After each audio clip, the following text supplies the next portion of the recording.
right, and you could hear reaction right there as soon as he said it. Well, Israel's prime minister says he does support that proposal, but Arab leaders in the region are rebuking the plan, with the Kingdom of Saudi Arabia saying its commitment to a Palestinian state is firm and unwavering.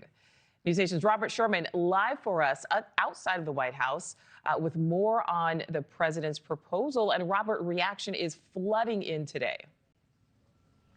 And one commonality between all of those reactions here from world leaders, Nichole, is one of surprise. A lot of people did not see this one coming after the president suggested that the United States could take over Gaza when it comes to the rebuilding process there. He also doubled down on his idea of moving Palestinians out of the enclave as that rebuilding process takes place, something that, again, has created shockwaves when it comes to the reaction that has been pouring in. And then the president was asked point blank that when it comes to that takeover, trying to flesh out the plan a bit, would that mean U.S. military involvement inside of the Gaza Strip? He was asked bluntly about this. This was his reaction. Take a listen. As far as Gaza is concerned, we'll do what is necessary. If it's necessary, we'll do that. We're going to take over that piece, and we're going to develop it, create thousands and thousands of jobs, and it'll be something that the entire Middle East can be very proud of. Today, the King of Jordan meeting with Mahmoud Abbas, the president of Palestine.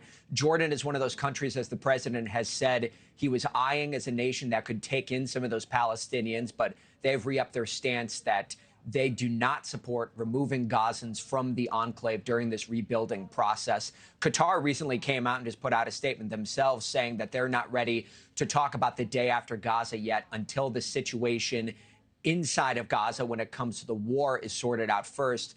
And you pointed this out as well, Nichole. The Saudi Arabians have countered the president's remarks, saying that their stance remains the same, that they want the Palestinian statehood issue sorted out first before they proceed forward with possible recognition of the Israelis. There's a lot of moving pieces in the wake of those comments here. Nichole. And Robert, we know Prime Minister Netanyahu supports this, but what are your Israeli sources saying in the wake of all of this?